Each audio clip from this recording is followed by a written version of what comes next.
autocontrole, eu acho que ele é um benefício que nós desenvolvemos no decorrer da nossa história quando nós temos coragem de enfrentar as nossas dores. E daí todo mundo acaba recebendo essa gratificação quando nós estamos melhor conosco. A melhora conosco melhora nossas relações, melhora o nosso comportamento e facilita essa conexão que nós temos com as pessoas.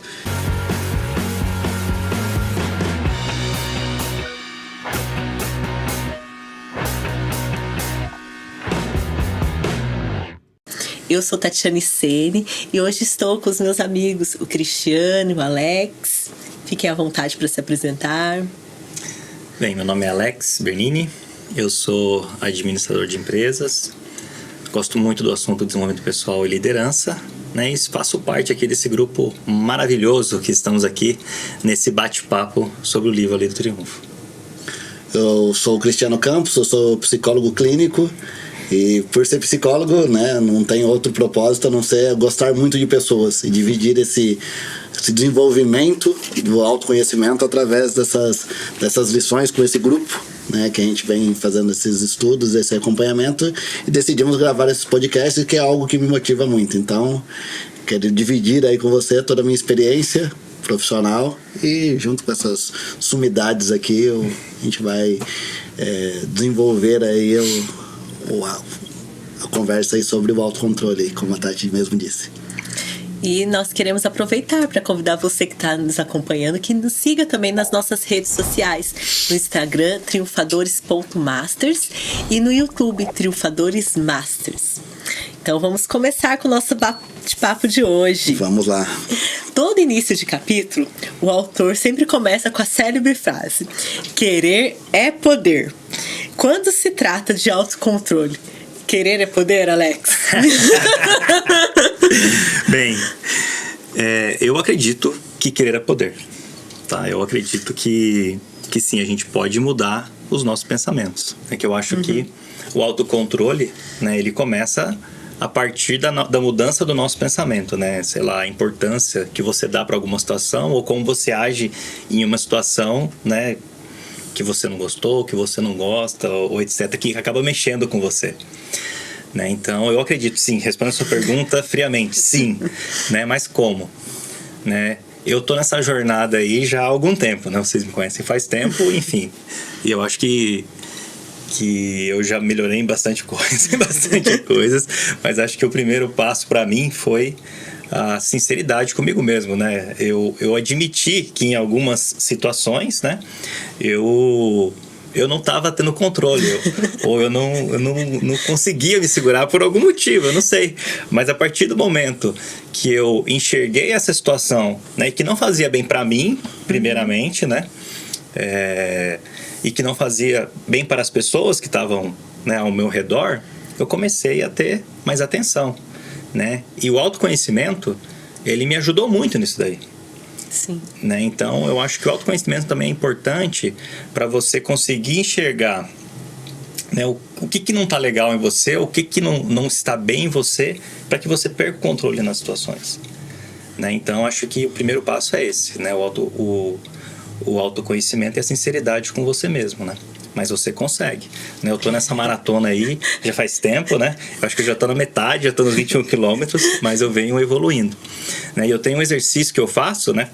Que eu faço comigo, né? Que me ajuda bastante nessas situações de autocontrole, que eu aprendi até num livro que o Cristiano me indicou, que é O Poder do Silêncio, do Anselmo Grum. Né? E tem um exercício que ele fala lá que é muito interessante, que é o porteiro do pensamento, né? Então chega um pensamento na cabeça da gente, alguma situação, alguma coisa, né? E aí você barra aquele pensamento. Peraí, né? Ou alguma coisa que está fazendo você agir ou pensar de alguma forma. Peraí, o que tá acontecendo, né? O que esse pensamento tá fazendo comigo, né? De que forma que eu vou reagir ou responder a esse pensamento? O que ele está causando em mim, né? E aí, quando você consegue começar a fazer esse exercício, você consegue medir, peraí, né? Se eu agir dessa forma, se eu pensar dessa forma, se eu fazer dessa forma, não vai ser bom para mim, não vai ser bom para as outras pessoas, né? E aí, dessa forma, eu particularmente, essa é uma das minhas táticas, vamos dizer assim, que eu tô correndo atrás desse querer é poder para ter o autocontrole. Tá? Então isso me faz bem hoje. Né, assim, né, eu tô falando bastante de mim porque pra mim é mais fácil, tá? Então, eu tenho situações hoje, por exemplo, que eu me sinto orgulhoso, né? Por quê? Porque eu penso, mas eu não falo. Já é filtro. Eu já consigo, na grande maioria das situações, eu consigo, né, me segurar e nem ficar vermelho, às vezes. Né? Então, eu acho que, assim, é um exercício, né? Tem pessoas que são mais serenas, são mais calmas, mas tem pessoas que são mais, vamos dizer assim, explosivas ou tem mais problemas. Pouca tolerância. Né? Pouca tolerância, né? Que aí acabam explodindo ou perdendo o controle mais fácil. Mas eu acho que a gente se conhecendo e fazendo, né, exercícios, cada um tem o seu exercício, cada um vai formar, né, cada um vai criar um exercício que seja bom para ele mesmo, para conseguir fazer com que isso aconteça. Enfim, faz com que você acabe evoluindo, né? No meu caso, eu acredito que eu já evolui bastante, mas ainda admito que tem alguma, como que eu posso dizer, algumas milhas, né, para estar correndo aí nessa maratona. Mas é interessante, né? A gente precisa, quando fala do autocontrole, tem que se olhar mesmo, não tem jeito, né? Como o próprio nome traz, né? Do autocontrole. Achei muito interessante o aspecto que você trouxe, né, do Alex? Da gente se reconhecer, né? De se reconhecer quando eu perco o controle, é até difícil falar isso, né? Falar assim, nossa, tal situação, eu perdi o controle, né? Mas de reconhecer. E os gatilhos que nos fazem perder o controle, né? Sim. Então, de repente, é ali algo que ouviu e aí, opa, como que eu não vou deixar isso entrar? E isso é extremamente importante. E no livro diz que o autocontrole é mera questão de controle do pensamento. O autor fala isso na página 358. E aí queria aproveitar dos seus conhecimentos, né, Cris, da psicologia. Eu sempre aproveito quando eu tô aqui na mediação para trazer pra gente, né? É isso mesmo, Cris? Qualquer situações que me descompense, tá direcionando, tá sinalizando alguma fragilidade minha. Porque a falta de autocontrole, ela vem de uma necessidade de algumas fragilidades, ou aquela questão da exigência da perfeição, de me sentir insuficiente. Então, assim, como eu me sinto insuficiente, então eu sempre aumento meu nível de cobrança em cima de mim. Obviamente, se eu aumento a cobrança em cima de mim, o outro, então, tá perdido. Né? Porque se eu não consigo ter controle sobre as minhas emoções, daí é desesperador quando eu não olho para isso. Então eu tento controlar o quê? O mundo externo. Daí eu tento controlar a vida, tento controlar o pensamento das pessoas, o comportamento das pessoas, me torno um crítico nato. Por quê? Se eu não consigo controlar, parece que está tudo desarmônico. Então, assim, tudo aquilo que me afeta, não é só o que me irrita, mas tudo aquilo que me afeta me controla. E aí abre portas para o autoconhecimento. Não tem... Se tem várias situações, condições que me afetam, eu preciso entender por que me afetam. Porque se o posicionamento da outra pessoa, a colocação, o posicionamento, a maneira da pessoa lidar me afeta, tem a ver com ela, o posicionamento é dela, o pensamento é dela, o olhar é dela, o comportamento é dela, por que me afeta? Então eu costumo também sempre dizer que aquele que tenta controlar acaba sendo controlado. Porque sempre quando a gente tenta controlar algo, quem que fica escravo disso? Porque a gente aumenta a nossa régua, não dá conta, e daí a gente acaba se tornando uma pessoa mais com pavio curto, como dizem. Porque é pesado demais controlar tudo. É pesado demais ter que ser perfeito. Exigir que as pessoas sejam perfeitas é muito pesado, não dá pra viver assim. A gente acaba entrando num movimento muito estressante para manter esse tipo de exigência, primeiramente conosco e depois com o outro. Então é insustentável. Então, assim, qual que é o caminho para que a gente possa ter um pouco mais de autocontrole? Olhar pra gente, para entender quais são as nossas faltas, aquilo que nos incomoda, aquilo que está inacabado, que a gente precisa olhar com mais carinho, mais acolhimento, mais compreensão. Que daí a gente se compreendendo melhor, você vê se o outro tem um comportamento que você reprova, você fala, nossa, o problema é dele. Você consegue se desvencilhar, você consegue ficar mais leve, até para trocar informações, dividir com as pessoas. Por quê? Aquilo você não tem mais necessidade de controlar o universo, o mundo, as pessoas. Você está bem com você. Só tem uma maneira de estar bem conosco. É compreendendo as nossas dores e ressignificando elas através do autoconhecimento. Quando até o Alex disse, né? Eu melhorei muito. Porque é um exercício de coragem, na verdade, olhar pra gente e falar, eu sou um cara que não é tão legal às vezes. É doloroso falar assim, poxa, sim, aquilo que...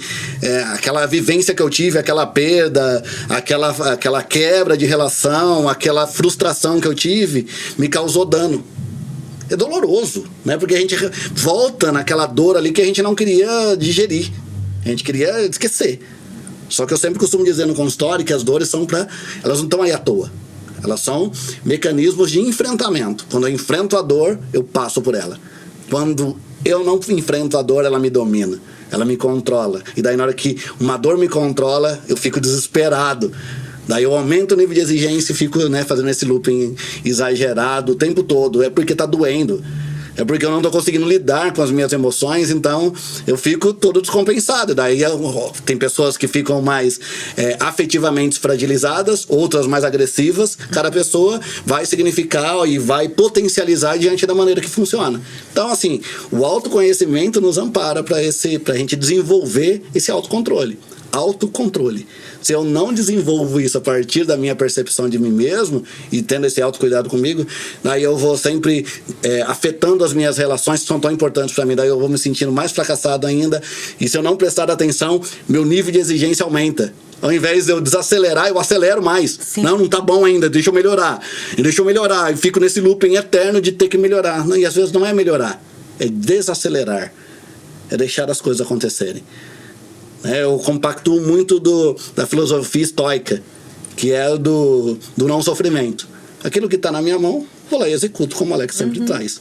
Aquilo que não está na minha mão, não tem o que ser feito. E quando se diz respeito ao outro, o que eu posso fazer para que o outro pense e age do jeito que eu quero? Né? Muito egocêntrico. Né? O outro tem todo o direito de fazer da maneira que ele quer. Eu sou muito... É um exercício para mim também. O Alex trouxe o exemplo dele. Eu melhorei muito e eu gosto dessa nova versão que eu tenho desenvolvido e tenho me tornado, porque eu olho com tanto carinho e empatia pelo sofrimento do outro hoje, que eu olho e falo, puxa, me irrita. Mas aí eu já lembro, se me irritou, me controlou. Então você não tem que ficar irritado com o Alex por causa de um excesso. É a trajetória dele. E daí fica mais leve pra mim. E daí eu consigo tratar ele melhor. Mesmo ele tendo um comportamento que eu não concordo. Porque eu não tenho que concordar ou discordar. Eu tenho que aceitar o outro. É tão difícil, eu costumo sempre dizer também, né? É tão difícil a gente cuidar da nossa própria vida e, né, buscar esse autoconhecimento e ter uma vida saudável e harmônica. De onde que eu tiro essa fantasia, essa ilusão que eu sei o que é melhor pro outro? Que o comportamento do outro seria melhor se fosse nessa trajetória? Tem autocontrole de si, daí depois você vai ver se realmente você vai ter necessidade de olhar pro outro. De uma maneira mais crítica, de uma maneira mais invasiva, de uma maneira mais controladora. Porque quando já é um trabalhão cuidar da gente, daí eu olho pro outro e falo, nossa, não dou conta, já acabou minha energia cuidando de mim. O outro, faz o que você quiser, né? Age da maneira que você quiser, eu te tolero, eu te aceito. Porque isso não depende de mim, depende do comportamento do outro. Então, o autocontrole, eu acho que ele é um benefício que nós desenvolvemos no decorrer da nossa história quando nós temos coragem de enfrentar as nossas dores. E daí todo mundo acaba recebendo essa gratificação quando nós estamos melhor conosco. A melhora conosco melhora nossas relações, melhora o nosso comportamento e facilita essa conexão que nós temos com as pessoas. Como que a gente vai se conectar com uma bomba? Que a gente, o tempo todo a gente tem que ficar cheio de milindres, porque não, o fulano não vai gostar, ele é assim, ele é assado, cheio de milindres. Daí eu fico só preservando e fazendo a manutenção para que a pessoa continue naquele estado, naquela condição. Então muitas vezes eu preciso aprender a ter esse autocontrole mesmo, buscar esse desenvolvimento para que eu possa melhorar não só a relação comigo, mas a relação com o outro. E assim que a gente se conecta e consegue se desenvolver. Acho que o contrário do autocontrole é o descontrole, né? Exato. E aí você trouxe bem um aspecto que às vezes a gente volta pro descontrole muito pra explosão, né? Pra agressividade, que é o que acontece às vezes. Algumas pessoas realmente gente no descontrole é isso que faz. Mas tem outras pessoas que se descontrolam e não agem dessa forma. Elas se fecham, ou elas ficam ali dando umas patadinhas assim, mais, né? Você vê que a pessoa sutis, ou ela vai se distanciando de você. Mas todo mundo que tá descontrolado age de alguma forma, né? Sim. E aí vai agir de acordo com as suas características. Outro aspecto que eu fiquei pensando aqui também, vocês foram falando e foi me remetendo, né? O primeiro passo, assim, faz parte do autoconhecimento e deu perceber assim, nossa, dessa questão do autocontrole, eu perceber que eu não controlo nada. Né? Além dos meus pensamentos, né? A partir do momento que eu acho que eu controlo alguma coisa, eu vou me frustrar. Né? E vou ficar escravo disso. Sim, porque não depende de mim, né? E parece algo simples, mas é algo tão desafiador da gente entender na prática, né? Não tá no meu controle, não depende só de mim, né? Então eu preciso gastar a minha energia, né? Colocar ali na minha energia aquilo que depende de mim. E aí acredito que seria então esse autocontrole, a gente se olhar, né? Ter essa coragem de se olhar, porque não é fácil, e ver o quais são os gatilhos que me deixam descontroladas, né? E quais são as minhas reações nesse descontrole. Sim. Porque às vezes a gente também acaba não percebendo, né? Exato. Que a maneira que fala, tudo que tá ofendendo, que tá atingindo o outro. Porque como você disse, primeiro faz mal para si, mas acaba fazendo mal também para quem tá no entorno. E o olhar que você traz também, né? Porque a gente olha autocontrole como explosivo só, agressivo. Sim, e às vezes é de uma descompensação emocional. Às vezes a pessoa chora, não sabe lidar, e fica toda sensível, magoada, ressentida. Isso também é perda de controle, né? Das emoções. Não sabe nem falar o que tem, né? Sim, às vezes acaba manipulando o outro. Não bate, mas manipula, que é uma agressão também. Sim. Né? Então, assim, tem outros meios de agredir o outro para conseguir aquilo que se quer, para ter esse controle de tudo, né? Então, assim, o controlador não é só aquele que é autocrático, que é autoritário, né? Que eu mando e você obedece. Às vezes é aquele que também vai com um jeitinho, vai chorando, vai manipulando e vai conseguindo tudo o que quer, e no final tá tudo na mão dele, né? Mas daí fica pesado uma vida assim, né? Tudo na minha mão, não sei se faz sentido. A vida é pra gente ter uma troca. E quando eu centralizo, né, eu tomo o lugar aí do algo divino aí, como se eu fosse um semideus. E daí não funciona, né? Já fica aí pra gente pensar então, né? Como eu reajo quando eu estou descontrolado e qual o gatilho que me descontrola. Sim. Já que eu não tenho o controle de tudo, né? E nesse caminhar, né, a gente busca um equilíbrio, né? Acho que todo mundo aqui busca ter uma vida equilibrada, né? É um desafio constante, né? Nós temos aí pessoas vendendo, né? Busque uma vida equilibrada, faça isso, faça aquilo. E a gente também vai buscando o que pra mim, o que pra você, o que pra cada um é uma vida equilibrada, né? E aí, nesse sentido, diante de tantas as demandas do dia a dia, o autor coloca, né?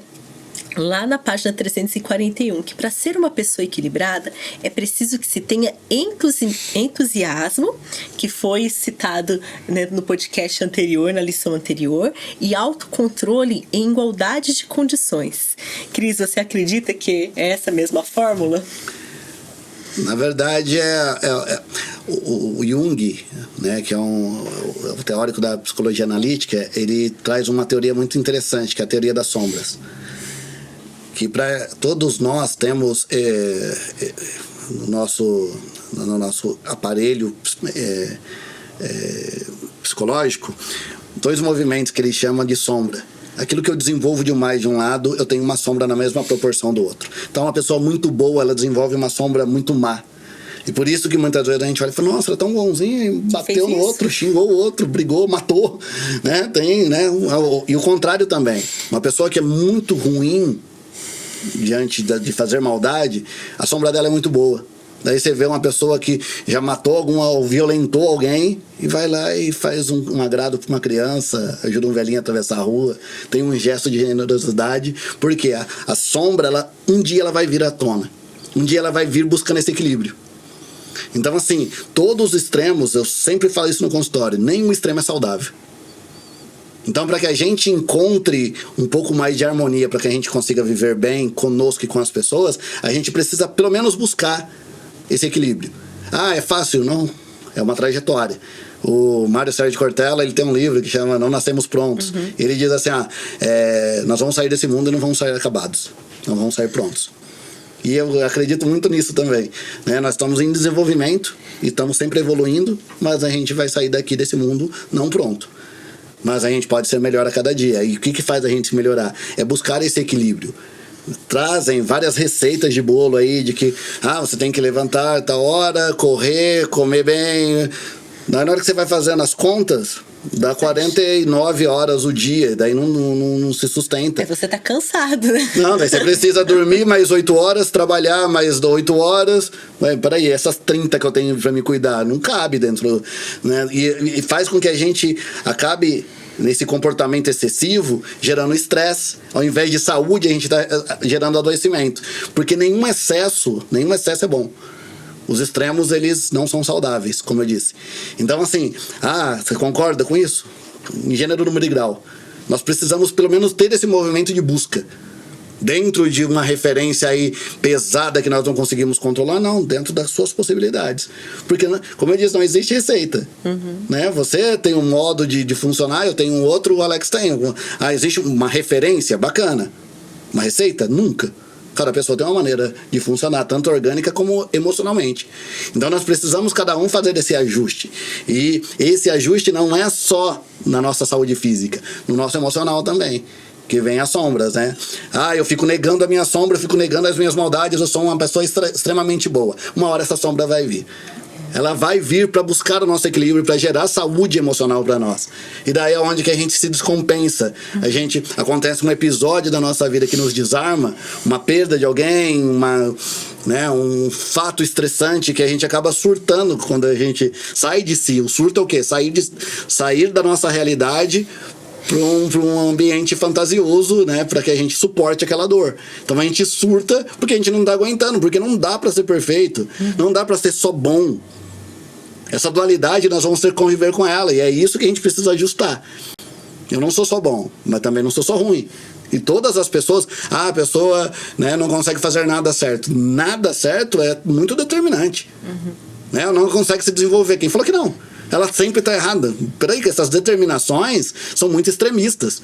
Nenhum extremo é saudável. Então eu compactuo em gênero, número e grau, como eu disse, por essa busca de equilíbrio. E quando ele traz, né, até o entusiasmo, cadê ele? Traz aqui, né? Precisa que tenha entusiasmo e autocontrole de igual condições.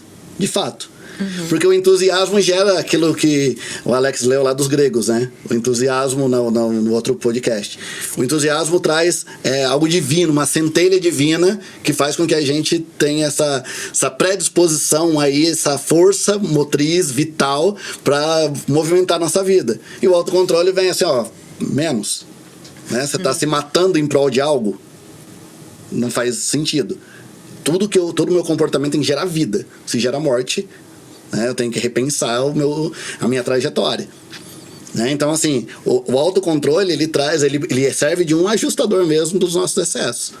Então, assim, tá excedendo? Para, pensa, reflete, né? E pensa sobre isso e volta o seu olhar para você e vê onde que você tá excedendo aí. Nenhum excesso é bom. É sempre o convite para se olhar, né? Sempre. Eu falo que eu sou muito trabalhadora, né? O que eu tô deixando de lado se eu tô trabalhando tanto, né? Exatamente. A pessoa fala que eu sou muito boazinha, mas que hora que eu sei que eu não sou tão boazinha assim? E aí precisa essa coragem de se olhar, né? De olhar e falar assim, nossa, tem momentos que não. Então vamos equilibrar. O que você tem feito, Alex, nessa busca pelo equilíbrio? Bem, eu e meus exercícios, né, mentais.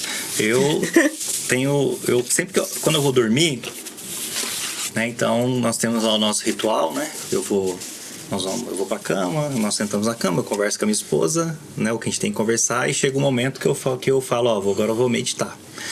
Aí eu deito e eu fico meditando, eu fico imaginando o que eu faço durante essa meditação. Quais foram as situações que eu passei durante o dia, para ver aonde que eu exagerei em alguma coisa ou deixei de fazer algo, né? Onde que eu tenho que melhorar, o que não aconteceu, o que eu queria que acontecesse, o que aconteceu de legal, né? Também para dar aquele gás, né? Aquela automotivação, para cristalizar também. E aí no dia seguinte também, quando eu acordo, eu faço o mesmo exercício, mas já imaginando, né? Como que vai ser meu dia? O que eu vou estar fazendo durante o dia para fechar a conta? Né? Fechar a conta do quê? Do que eu estou pretendendo fazer, né, durante o dia. Eu tenho que trabalhar, eu tenho que ler, eu tenho que fazer exercício, eu tenho que ficar com a minha esposa, eu tenho que ver tal coisa, etc. Então eu sempre tento estar imaginando como as coisas, né, vão acontecer para que eu consiga fechar de novo a conta do meu dia. Tem algumas pessoas que falam, eu não sei qual que é o... Tem uma influencer que fala lá o dia 5 estrelas, né? O seu dia 5 estrelas é aquele dia que você fez tudo que você imaginava que você queria estar fazendo, né? Então eu sempre penso, né? E eu acabo, como que eu posso dizer, né? Do ponto de vista de saúde, de família, de trabalho, né? De conhecimento, o que eu tô fazendo, né? Durante o dia, para que eu consiga cumprir com isso. Obviamente com controle, né? E com, vamos dizer assim, com discernimento, né? De saber que, assim, não dá para você fazer 2 horas de exercício, não dá para você ler 2 horas de livro, que você tem que trabalhar, você tem que fazer tal coisa, né? Então, no meu caso, eu reviso o dia anterior e vejo o que eu não consegui, me conformo, né? E faço o checklist pro dia seguinte, né? Para ver como que eu vou estar fazendo essas atividades, né? Do meu equilíbrio, para que eu tenha um dia 5 estrelas, né? E tem uma outra coisa também que eu aprendi esses dias atrás no treinamento, que eu achei interessante, que até eu acho que vale a pena trazer aqui, nessa questão de como você está pensando, de como você está agindo com você mesmo, que é um conceito que o cara fala da espiral do pensamento, né? Que ele fala, esse é um cara que também, o Cristiano, mais uma que o Cristiano me indicou, que é um cara chamado Luciano Pires. Ele tem um curso de liderança e tal, e ele fala num conceito de espiral de pensamento, né? Que é o quê? Que ele fala assim, nós temos o nosso repertório, né? O nosso repertório é tudo que a gente sabe, tudo que a gente já viveu. E aí acontece alguma coisa, ou vem alguma situação, ou acontece alguma coisa, né? O ideal é a gente, junto com o nosso repertório, refletir, né? Aquela situação ou aquele acontecimento.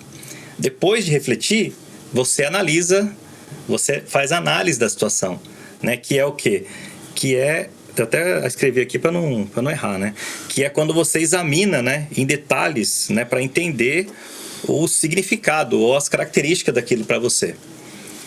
Depois você vai discernir, né? Então, peraí, com o meu repertório, eu refleti, eu analisei, agora eu vou discernir de acordo com as características para onde que eu vou, né? Eu percebo as características essenciais daquilo que acabou acontecendo comigo. E aí eu julgo, né? Que é quando eu refleti e eu tomei uma decisão da ação que eu ia estar tomando, que eu ia estar fazendo. E por último, né, que ele fala que é a escolha, né? Que após isso tudo eu escolho, diante das possibilidades que existem, né, qual ação e o que eu vou estar fazendo ou pensando através daquilo ali, né? Então, o que eu trouxe para mim, né, a importância dessa questão da espiral do pensamento também nesse sentido do equilíbrio. Porque quando eu pego para fazer bem detalhado alguma situação específica, que eu consigo fazer essa análise, parar e pensar, tudo começa com o meu repertório. E aí quando eu percebo que alguma situação, alguma coisa, eu acabei tomando uma atitude, uma ação que eu não, no final das contas eu mesmo não concordei comigo, eu busco o repertório. Então me faltou tal coisa aqui, eu poderia ter feito alguma coisa de forma diferente ou melhor, né? Mas me faltou o repertório. Aí eu tento identificar qual parte do meu repertório que faltou para que eu possa, né, suprir, né, suprir o começo da espiral, né, para que da próxima vez eu tenha um repertório, para que de forma mais equilibrada eu consiga, né, viver, né, aquela situação. E mais um ponto que eu queria trazer, né, que a gente fala da questão né, de fazer exercício físico, né, de você, né, como é que fala, se cuidar mais, etc. Uma coisa interessante também, que eu acho é que os nossos pensamentos, né, e as nossas ações, as nossas atitudes, no caso exercício, elas geram reações químicas dentro da gente. Ele fala isso no livro também. Então é importante até a gente ter essa consciência também, né, do que os nossos pensamentos e as nossas ações estão interferindo quimicamente dentro da gente. Não é só saúde mental. Às vezes a falta não de é só saúde física. É saúde mental também. Às vezes a falta de repertório, é a falta do exercício que vai interferir. Exatamente. Então, é assim, eu acho que vale a pena também a gente ter essa atenção de que, né, os nossos sentimentos, o que a gente está pensando e as ações que a gente está tendo, ela também tem uma reação química dentro do nosso corpo, né? E esses dias até aconteceu uma coisa comigo, que eu costumo jogar futebol de sábado, né? E eu tava meio afastado, não tava indo e tal. E, nossa, eu acordei num sábado, não acordei bem. Acordei meio pra baixo, meio deprê, meio tal. E aí eu saí com a minha esposa e tal. Na volta E aí ela já tinha falado, você tá estranho. Eu falei, não tô bem, não sei o que aconteceu. Aquele dia que você acorda e não sabe o que tá acontecendo. Sim. E aí eu falei pra ela, nossa, tô precisando de dopamina. Eu nem ia jogar bola, não. Acho que eu jogo a bola hoje com os meninos, entendeu? Por quê? Porque, assim, a atividade física, ela ia gerar uma reação química dentro de mim, da minha cabeça, que ia me fazer melhorar. Sim. Então, assim, de novo, né? A gente ter atenção também do que tá acontecendo com a gente, né?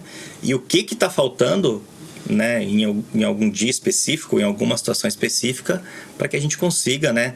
Ter que a gente consiga estar equilibrado com a gente mesmo, né? Tanto fisicamente quanto mentalmente. Sim.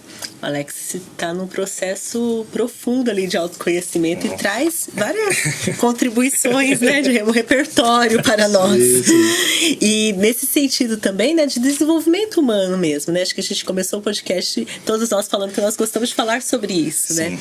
O autor traz que as duas grandes influências que fazem progredir a mente humana são a pressão da necessidade e o desejo de criar. E aí, nesse sentido, Alex, por que um pouquinho antes ele vai falar, né, da questão do orgulho e da teimosia?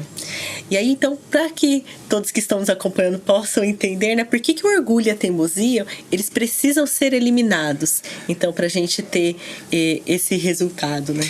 Então, no mesmo parágrafo, né, continuação disso que você leu, ele continua dizendo que, né, ele fala que algumas mentes se desenvolvem somente depois de terem sofrido fracasso, né?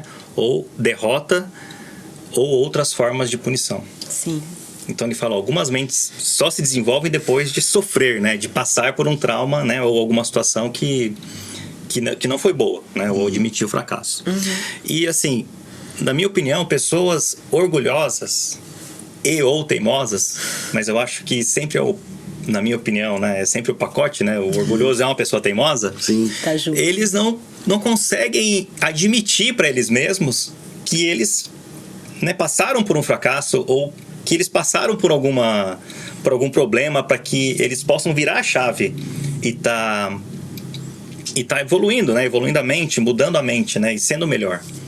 Né? Então, né, na minha opinião, é necessário, né, a gente está falando bastante de autoconhecimento, né? Eu acho que é necessário, né, a humildade da gente com a gente mesmo, de estar reconhecendo, né, o que a gente precisa mudar e melhorar. E, na minha opinião, eu acho que é por isso que é importante, né, a gente deixar de lado o orgulho, né? Deixar de lado a teimosia para que a gente possa arrancar essas barreiras, né? Eu até imagino assim, uma pessoa, né? Que aquela imagem que a gente vê de pessoas presas, né? Que tem aquela corrente com aquela bola, né? Então eu consigo até visualizar uma pessoa com as duas bolas, né? Uma bola numa perna, uma bola na outra. Na minha opinião, a bola do orgulho é maior, né? E a outra bolinha da teimosia tá ali também, mas ela tá ali, né? Isso prende as pessoas. Isso faz com que as pessoas não se desenvolvam. Então elas têm que quebrar essa corrente, né? Quebrar a corrente, né, dos dois lados, né? Não só a maior, mas a menor, para conseguir andar para frente, para conseguir evoluir, né? Então, assim, até essa imagem que me veio quando eu estava refletindo isso, né? Então, se desprenda dessas correntes, né? Eu não sei o nome técnico daquilo lá, mas dessas bolas que te prendem, né? E vai pra frente, evolui, vai com tudo. Bacana. Como a gente faz isso, Cris? Não é tão bacana. É bacana, mas é difícil. Acho que o olhar para nós, a gente está falando aqui, eu acho que até é importante refazer isso, né? Que a gente sempre fala assim, olhar pra gente é difícil, é ruim, é doloroso. Mas é necessário, eu acho que é importante. Sim. Mudar essa concepção, porque já é difícil, então nem vou quero, fazer. nem vou. Sugestão nossa, desculpa, pessoal.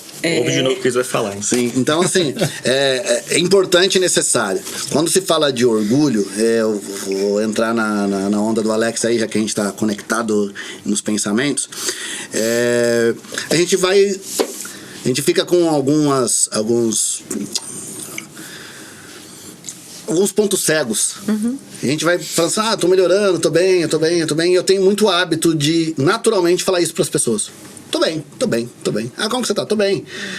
Né? E isso muitas vezes acabou, e eu aprendi isso há pouco tempo, né? A passar uma imagem de uma pessoa muito orgulhosa, autossuficiente, que se basta, que tá sempre bem. Quem tá sempre bem? Não existe ninguém que tá sempre bem. Como o Alex disse, eu levantei um dia e não tava bem.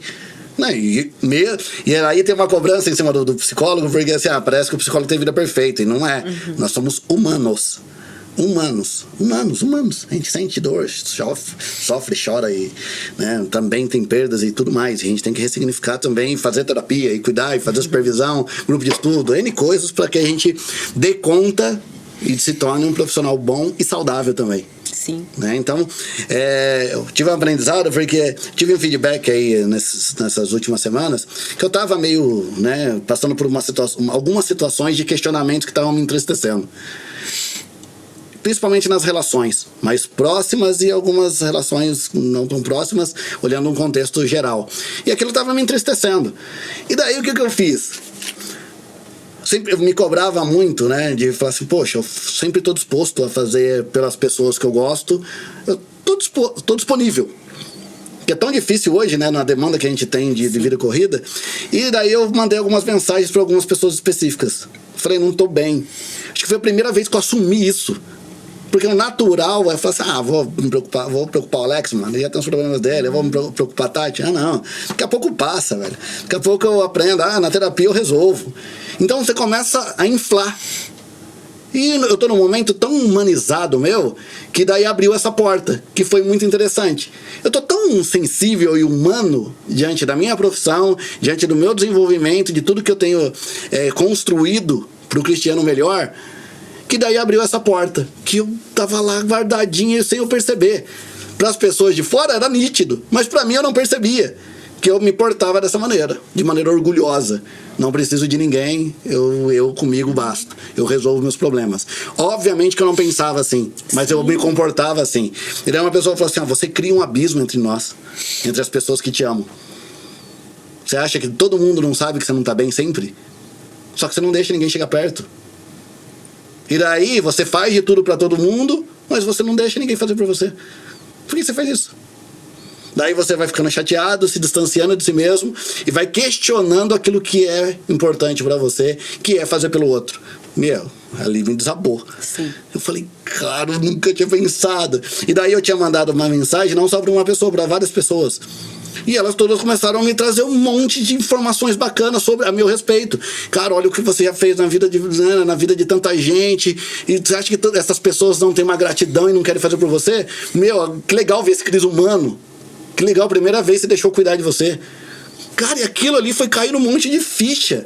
Eu falei, nossa. Talvez eu entrei nessa questão da teimosia, né? De falar, não, eu me basto. É quase um mantra negativo. Né, de uma autossugestão negativa. Não que eu pensasse dessa maneira, mas eu me comportava dessa maneira, porque eu coloquei na minha cabeça, não, eu sou sozinho, né, por perdas, e eu falava, não, eu tenho que aprender a viver dessa maneira, eu não posso pesar na vida de ninguém, ele já tem os próprios problemas pra delas. você, talvez fosse até uma certa proteção, né? Exato, foi a maneira que eu construí para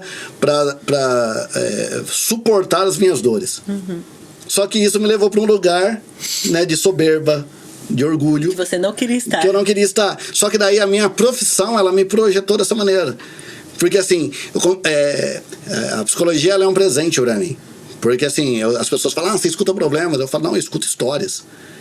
histórias ali. As pessoas se abrem no mais amplo da intimidade. E elas compartilham ali, aquilo ali, ela faz, né, traz para mim um vasto conhecimento que eu sempre costumo dizer que a profissão da psicologia, ela é nobre, ela é linda, só que ela tem uma coisinha que é frustrante, da gente não poder partilhar, porque a intimidade das pessoas, esse sigilo que nós temos com as histórias, que é um zelo e um respeito, e eticamente e tudo mais, eu acho que eu ganho muito maior do que a ética, que é o respeito pela história das pessoas, faz com que a gente também se desenvolva muito humanamente. Então, quanto mais eu cresço na minha profissão, mais humano eu fico. E daí tá exigindo o quê? Que eu me torne humano também. Que eu deixe as minhas defesas. E quem me ensina a quebrar essas defesas, a quebrar o meu orgulho? As nossas relações. As relações humanas, elas nos transformam. Porque eu, por mim mesmo, eu ia viver cego naquela trajetória. Mas, por ter pessoas que estão conectados com os meus pensamentos, com os meus sentimentos, esperando uma oportunidade para trazer um refrigério, um cuidado, um carinho, que daí eu ficava na minha cabeça, né? Pensando, poxa, por todo mundo e ninguém por de mim. Né? Você vai construindo um mundo fantasioso, né? Que é aquela coisa da imaginação negativa. Quando eu imaginando, aí eu passava, de fato passava, mas por que eu ficava perdurando aquele sofrimento? Que é o apego ao sofrimento, à história dolorida, que é aquilo que o Alex falou, tá doendo, né? Às vezes a gente se apega, é a bola de ferro, a gente se apega ao sofrimento e não se desenvolve. Mas como eu tô numa trajetória e o Mastermind, a troca com todos os grupos de Mastermind, tem me feito evoluir, né? O Alex me citou vários exemplos aí de livros que eu indiquei para ele, quantos outros, ele não falou a parte que ele também me indicou, que é uma troca, e fez com que eu crescesse e me desenvolvesse. Então, naturalmente, a gente vai quebrando algumas defesas que são necessárias, que são essas bolas aí, simbolicamente aí de ferro que o Alex traz, pro nosso desenvolvimento. Se você tá no caminho do seu desenvolvimento, prepare-se para se desenvolver. E daí é legal que você vai abandonando esse peso que você tinha tanta estima e carregava no colo. Né? Então, assim, a gente fica preso em uma coisa que a gente... Nossa, eu tenho estima, eu carrego, né, o meu orgulho, minha soberba, minha arrogância. Tá, mas não é isso que você tem de propósito de vida. Você tá falando de desenvolvimento humano, você tá cuidando de dores e não deixa as pessoas cuidar da sua? Mas peraí, ninguém vive sozinho, como eu disse no início. E foi uma das fichas que caiu pra mim, trazendo um novo sentido, um novo significado. Então, assim, tô usando dessa história pra falar do quanto que o meu orgulho, né, fazia com que eu ficasse preso em alguns pensamentos e alguns comportamentos que era desnecessário. Eu até falei esses dias para um amigo, né? Falei, eu acho que quando eu tava mais irritado, não é irritado que eu falava, mais agressivo, parecia que eu tava mais forte. Agora que eu tô sensível, eu tô muito mole. Mas é isso, é o crise humano. É o crise humano, e eu vejo isso refletindo ali nos meus pacientes, e isso me alegra, né, ser psicólogo e estar fazendo o meu propósito de vida acontecer. Então, assim, o orgulho e a teimosia, de fato, eu acho que ela abre leque para todos os nossos apegos, dos nossos monstrinhos de estimação. Nós não conseguimos ver sozinho. Não conseguimos, porque a gente só vê pelo olhar do outro algumas questões. Então, não receba como julgamento. Se ele me vê, por que ele me vê daquela maneira? Eu só vou saber perguntando. Eu só vou saber abrindo ali. Eu ia passar uma vida inteira suportando a vida sozinho, as minhas dores sozinho, porque foi isso que eu usei de autossugestão para suportar as minhas dores, ao invés de ir lá e falar, cuida de mim. Que daí as dores já tinham passado há muito tempo. Eu não estaria no meio talvez uma vertente aí de soberba, de arrogância e tudo mais, né? Que muitas vezes as pessoas podem ser que me vissem dessa maneira, né? Eu tô trazendo o exemplo do orgulho, e nem foi isso que eles me falaram. Só falaram que você cria abismos. Pesado isso, eu achei muito pesado, né? Deixa a gente se aproximar, porque deixa o seu natural acontecer. Eu só vejo coisas boas, né? Tem os seus defeitos, mas eu vejo um monte de coisa boa que você faz para as pessoas. E daí as pessoas falando na terapia, minha terapeuta falou isso. Deixa o Cris, seu Cris. Para de atrapalhar o Cris. Você está atrapalhando com a sua exigência, com a sua autocobrança, né? Eu falei, nossa, é isso, né? A trajetória tem que deixar fluir, tem que deixar acontecer, e para isso a gente precisa, né, de pessoas, né, para se conectar conosco, precisa dessa busca por conexão com si mesmo, e talvez até isso faz com que a gente se aproxime de algo divino, que é esse entusiasmo que a gente já falou, que é esse autocontrole que a gente aprende se desarmando e não é controlando. Autocontrole se dá quando você se abandona no cuidado do outro ou no seu próprio autocuidado. Esse eu acho que é o maior aprendizado em questão do autocontrole, quando você larga, se solta e se faz, né, ser você mesmo, corresponde ao seu propósito de vida, porque daí tudo fica mais leve. Daí sim você pode dizer que se controla algo que veio do seu pensamento, que é essa maneira de você fazer da sua vida acontecer da maneira que você almeja, da maneira que você sente e vê sentido. E divido, né, esse aprendizado toda a minha trajetória, né? O Alex estava fomentando aí através dos exemplos dele. Achei conveniente também sair um pouco da teoria e trazer de uma ordem prática.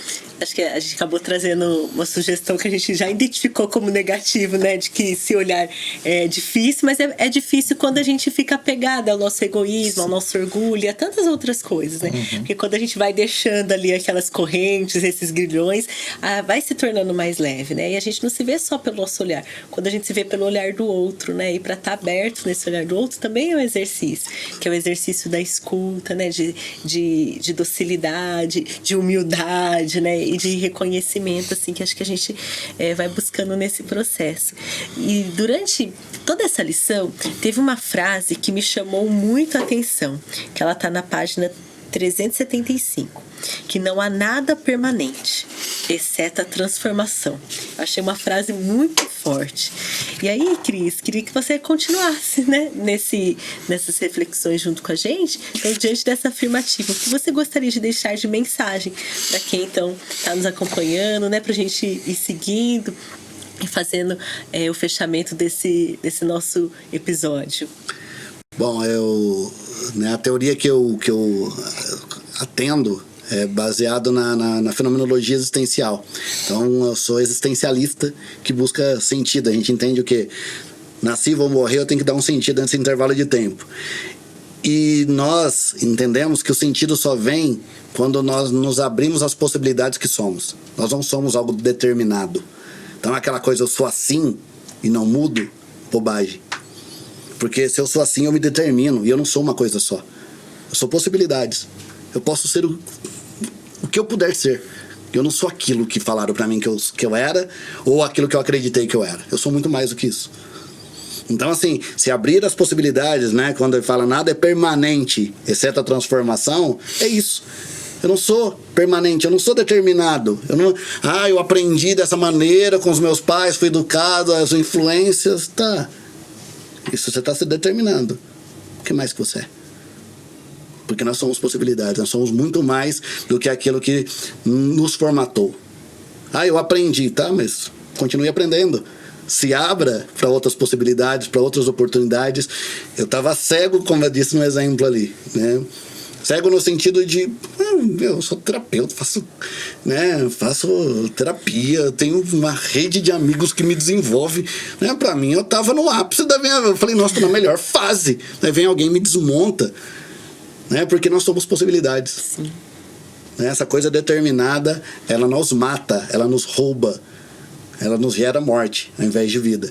Então, assim, quando estamos diante de uma situação que nos encurrala, pense, vai ter tantas oportunidades e possibilidades para te tirar daquele perigo e vai gerar esperança em você.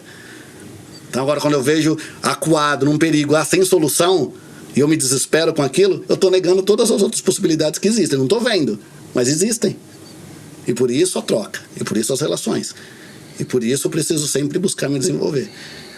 Então, assim, eu acho que eu trago a questão da possibilidade de ser determinado, que eu acho que ela ampara justamente essa indagação.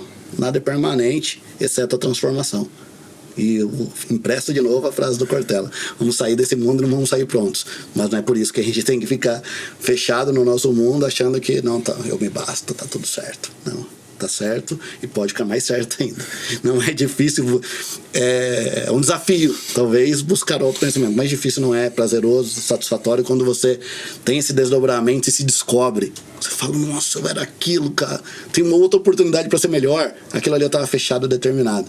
abriu-se outra possibilidade, eu quero me lançar. Então, essa é a mensagem que eu deixo aí para as pessoas, né? E essa abertura, né? Você possibilidades, não é uma coisa só. Tá passando por um momento? Momento. Vão abrir outras tantas possibilidades. Ah, perdi um emprego, perdi uma relação. Vão ter tantas outras relações, né? Tantas outras oportunidades para você se colocar no mercado de trabalho e vai ressignificando a sua vida. É nisso que eu acredito, é isso que eu levo para o consultório e hoje eu estou dividindo com vocês. Muito bom. Eu acho que né, eu queria muito imaginar Napoleão Hill no mundo de hoje, né? Porque depois continua o parágrafo lá, dessa vez eu não vou colar o parágrafo, mas é muito interessante que ele fala amplamente da sociedade. Sim. Né, ele fala outras coisas, que tem até que algumas coisas linka até com ética, que ele fala de tempo e lugar, etc. Mas dessa vez eu não vou colar. Mas eu queria chamar a atenção, né, de você se enxergar na transformação que o mundo está passando hoje, que é muito rápido. Sim. Né, e a gente tem que ter atenção. Eu acho que nos últimos 10 anos, sei lá, as coisas começaram a mudar muito rápido. Né? E eu acho que junto com a nossa transformação pessoal, nós temos que ter atenção também à transformação social e de tudo que acontece no mundo, para a gente ver aonde que a gente se encaixa e até como que a gente vai lidar com isso daí. Né? Então, eu ouvi uma frase que uma professora minha falou, que eu achei muito interessante. Né? Nós temos que estar abertos a novas tradições. Né? Nós temos que estar abertos a novas tradições. Eu nunca imaginei ouvir um negócio desse, né? Nunca me veio pela cabeça, né? Que as tradições, elas se renovam. Uhum. As tradições renovam. Tradição pra mim era algo sagrado, sabe? Tradição fechado, é tradição, determinado, né? Tradição é tradição, pronto e acabou. Não muda. Né? E na aula de pensamento, acho que era pensamento político moderno, inclusive, né? A aula. E aí, enfim, passou por vários. E foi no final, quando ela fez essa... Ela puxou isso daí, né? Falando que não. Né? Que nós temos que estar aberto à renovação das tradições. E para mim, simbolicamente, foi muito interessante, que era uma professorinha que... Eu acho que ela deve ter uns 70 anos de idade, né? Falava, como essa mulher vive bem, né, cara? Tem 30 anos, deve ter uns 70 ou mais, e ela conseguiu enxergar isso, e ela se adapta mais fácil às coisas. Sim. Né? Ela se... Como é que chama? Exatamente, ela se molda mais fácil e ela se encaixa, né, no mundo, né, de forma mais fácil para ela. Sim. Né? Então, a minha última frase é essa, né? Que a gente tem que estar complementando o que o Cris falou, né? Que nós somos possibilidades e estar aberto a mudanças, né? A gente também tem que estar aberto à renovação da tradição, né? E que as coisas estão mudando demais, né? E eu acho que no mundo que a gente vive hoje, com a velocidade que as informações, né, são propagadas e a velocidade que as crianças e, né, que a geração anterior e a que tá vivendo agora aprendem e têm acesso ao conhecimento, eu já estou me preparando psicologicamente já para o futuro, entendeu? Porque vai continuar mudando. Se as coisas mudaram muito rápido nos últimos 10 anos, o espaço de mudança só vai encurtando. E a gente tem que estar aberto a isso. Né? Tem principalmente tolerância, eu acho, que é uma palavra que é até o capítulo 15 do livro. Né? Principalmente tolerância também. Né? Eu acredito que as pessoas, né, tem que ter mais no geral para conseguir enxergar o novo. Né? O mundo não é o mesmo, né, que a gente viveu na nossa época de adolescência ou há 10 anos atrás, e realmente ele vai continuar mudando e muito mais rápido do que a gente tem visto até agora. Como diz o poeta, né, Cazuza, né? Eu vejo o futuro repetir o passado com um museu de grandes novidades. Exatamente. A tradição sendo renovada, né? Exatamente. E a gente também não precisa ficar parado, né? A gente também pode se transformar. Então, que fique aí, que nada é permanente, exceto a transformação. Que a gente também se deixe transformar. Acho que esse episódio ficou cheio de reflexões para nós. Quero agradecer muito o Alex, o Cris, com as suas contribuições. O Reinaldo também, que está aí por trás das câmeras, cuidando do som. O Joaquim, que cuida da nossa edição de vídeo. E quero aproveitar para agradecer você que esteve conosco e te convidar para continuar aí nos acompanhando, nos seguindo nas nossas redes sociais, o Instagram triunfadores.masters e o YouTube Triunfadores Master. Nós te esperamos no próximo episódio. Tchau, tchau. Tchau, pessoal.